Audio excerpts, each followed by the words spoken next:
इस वीडियो में हम सुनेंगे मनु का मत्स्य भगवान से ब्रह्मा के चतुर्मुख होने तथा लोकों की सृष्टि करने के विषय में प्रश्न एवं मत्स्य भगवान द्वारा उत्तर रूप में ब्रह्मा से वेद, सरस्वती, पांचवें मुख और मनु आदि की उत्पत्ति का कथन।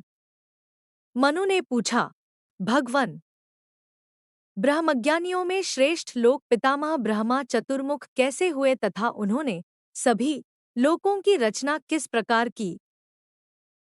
मत्स्य भगवान कहने लगे, राजर्षे, देवताओं के पितामह ब्रह्मा ने पहले बड़ा ही कठोर तप किया था, जिसके प्रभाव से अंग, शिक्षा, कल्प, व्याकरण, निरुक्त, ज्योतिष और छंद, उपांग, पुराण, न्याय, मीमांसा और धर्मशास्त्र, पद, वैदिक मंत्रों का पदपाठ निर्धारित करना और क्रम, वेदपाठ की एक विशेष प्रणाली सहित वेदों का प्रादुर्भाव हुआ। संपूर्ण शास्त्रों की उत्पत्ति के पूर्व ब्रह्मा ने उस पुराण का स्मरण किया जो अविनाशी, शब्दमय, पुण्यशाली एवं 100 करोड़ श्लोकों में विस्तृत है। तदंतर ब्रह्मा के मुखों से वेद, 8 प्रमाणों सहित मीमांसा और न्यायशास्त्र का आविर्भाव हुआ। तत्पश्चात वेदाभ्यास में निरत रहने वाले ब्रह्मा ने पुत्र उत्पन्न करने की कामना से युक्त होकर पूर्व निर्धारित 10 मानस पुत्रों को उत्पन्न किया। मानसिक संकल्प से उत्पन्न होने के कारण वे सभी मानस पुत्र के नाम से प्रख्यात हुए। उन पुत्रों में सर्वप्रथम मरीचि, तदंतर ऐश्वर्यशाली महर्षि अत्रि हुए, पुनः अंगिरा और उनके बाद पुलस्त्य हुए, तदंतर पुलह और तत्पश्चात क्रतु उत्पन्न हुए। उसके बाद प्रचेता नामक पुत्र हुए। पुनः वसिष्ठ जी का जन्म हुआ। तत्पश्चात भृगु पुत्र रूप में उत्पन्न हुए तथा शीघ्र ही नारद का भी आविर्भाव हुआ। इन्हीं 10 पुत्रों को ब्रह्मा ने अपने मन से उत्पन्न किया, जो सभी मुनि रूप से विख्यात हुए। राजन, अब मैं ब्रह्मा के शरीर से उत्पन्न हुए मातृविहीन पुत्रों का वर्णन करता हूँ। प्रजापति ब्रह्मा के दाहिने अंगूठे से दक्ष प्रजापति प्रकट हुए। उनके स्तनांत भाग से धर्म और हृदय से कुसुमायुध, कामदेव का जन्म हुआ। भ्रूमध्य से क्रोध और होंठ से लोभ की उत्पत्ति हुई। बुद्धि से मोह का तथा अहंकार से मद का जन्म हुआ। कंठ से प्रमोद और नेत्रों से मृत्यु की उत्पत्ति हुई। तत्पश्चात हथेली से ब्रह्मपुत्र भरत प्रकट हुए। राजन, ये 9 पुत्र ब्रह्मा के शरीर से प्रकट हुए हैं। ब्रह्मा की 10वीं संतान एक कन्या है, जो अंगजा नाम से विख्यात हुई। मनु ने पूछा, भगवन, आपने जो यह बतलाया कि बुद्धि से मोह की उत्पत्ति हुई और इसी प्रसंग में अहंकार, क्रोध एवं बुद्धि का भी नाम लिया, सो ये सब क्या है? इन पर प्रकाश डालिए। मत्स्य भगवान कहने लगे, राजर्षे, सत्व, रजस और तमस जो ये तीनों गुण बतलाए गए हैं, इनकी साम्यावस्था को प्रकृति कहा जाता है। कुछ लोग इसे प्रधान कहते हैं, दूसरे लोग इसे अव्यक्त नाम से भी निर्देश करते हैं। यही प्रकृति प्रजा की सृष्टि करती है और यही सृष्टि को बिगाड़ती भी है। इन्हीं तीनों गुणों के क्षुब्ध होने पर इनसे 3 देवता उत्पन्न होते हैं। इन तीनों देवों की मूर्ति तो एक ही है, परंतु वह ब्रह्मा, विष्णु और महेश्वर इन 3 देवताओं के रूप में विभक्त हो जाती है। तदंतर प्रधान के विकृत होने पर उससे महत्तत्व की उत्पत्ति होती है, जिससे लोकों के मध्य में उसकी सदा महान रूप से ख्याति होती है। उस महत्तत्व से मान को बढ़ाने वाला अहंकार प्रकट होता है। उस अहंकार से 10 इंद्रियां आविर्भूत होती हैं, जिनमें 5 बुद्धि ज्ञान के वशीभूत रहती हैं और दूसरी 5 कर्म के अधीन रहती हैं। इस इंद्रिय समुदाय में क्रमशः श्रोत्र, त्वचा, नेत्र, जिह्वा और नासिकाएं 5 ज्ञानेंद्रियां हैं तथा पायु, गुदा, उपस्थ, मूत्रेंद्रिय, हस्त, पाद और वाणी ये 5 कर्मेंद्रियां हैं। इन 10 इंद्रियों के क्रमशः शब्द, स्पर्श, रूप, रस, गंध, उत्सर्ग, मल एवं अपान वायु आदि का त्याग, आनंदन, आनंद प्रदान, आदान ग्रहण करना, गमन और आलाप ये 10 कार्य हैं।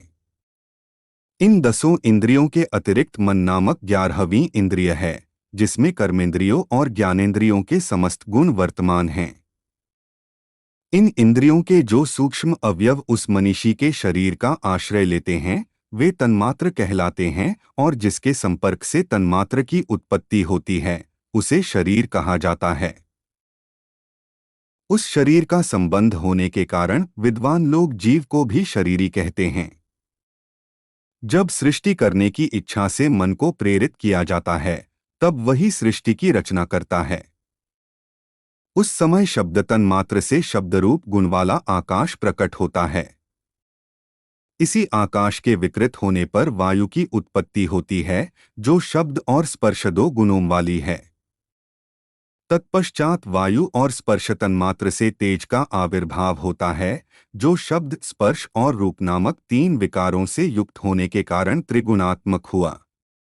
राजन, इस त्रिगुणात्मक तेज में विकार उत्पन्न होने से 4 गुणों वाले जल का प्राकट्य होता है, जो रसतन मात्र से उद्भूत होने के कारण प्रायः रसगुण प्रधान ही होता है। तत्पश्चात 5 गुणों से संपन्न पृथ्वी का प्रादुर्भाव होता है। वह प्रायः गंधगुण से ही युक्त रहती है। यही इन सबका यथार्थ ज्ञान रखना ही श्रेष्ठ बुद्धि है। इन्हीं 24 5 ज्ञानेंद्रिय, 5 कर्मेंद्रिय, 5 महाभूत, 5 तन्मात्र, 1 मन, 1 बुद्धि, 1 अव्यक्त अहंकार तत्वों द्वारा संपादित सुख दुखात्मक कर्म का 25वां पुरुष नामक तत्व भोग करता है।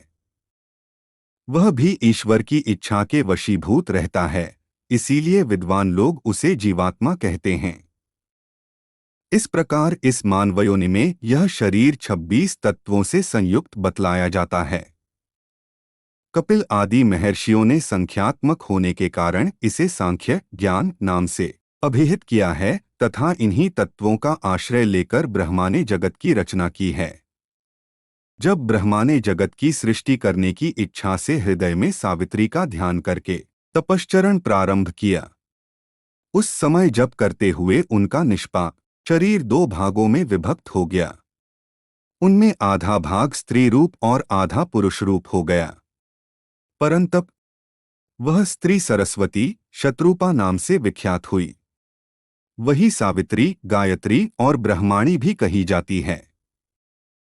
इस प्रकार ब्रह्मा ने अपने शरीर से उत्पन्न होने वाली सावित्री को अपनी पुत्री के रूप में स्वीकार किया, परंतु तत्काल ही उस सावित्री को देखकर वे सर्वश्रेष्ठ प्रजापति ब्रह्मा मुग्ध हो उठे और यूं कहने लगे, कैसा मनोहर रूप है, कैसा सौंदर्यशाली रूप है। ब्रह्मा को सावित्री के मुख की ओर अवलोकन करने के अतिरिक्त अन्य कुछ नहीं दिखता था।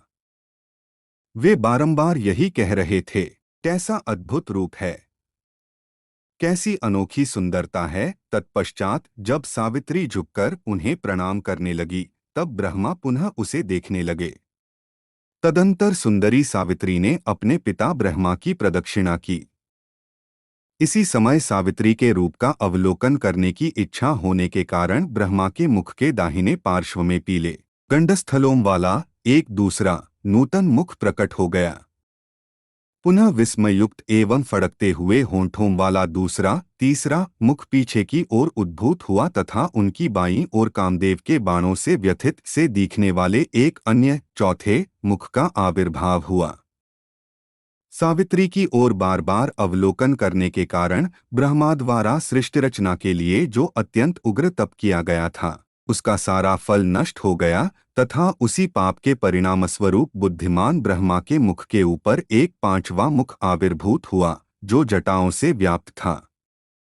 ऐश्वर्यशाली ब्रह्मा ने उस मुख को भी वरण स्वीकार कर लिया।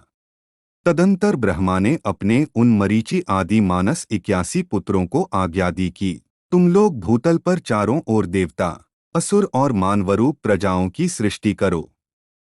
पिता द्वारा इस प्रकार कहे जाने पर उन पुत्रों ने अनेकों प्रकार की प्रजाओं की रचना की।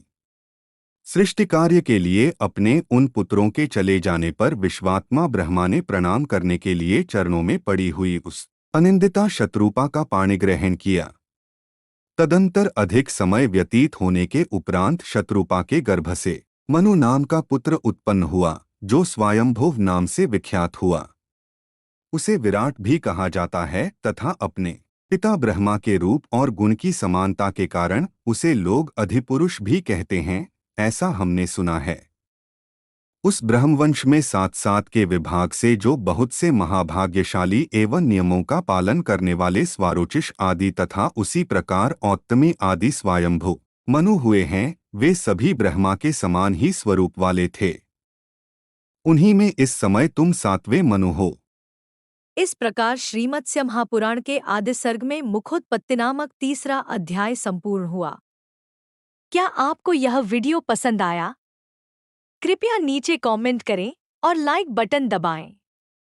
यदि आप मत्स्य पुराण कथा शुरू से सुनना चाहते हैं, तो कृपया इसे क्रम अनुसार सुनने के लिए हमारी प्लेलिस्ट पर जाएं।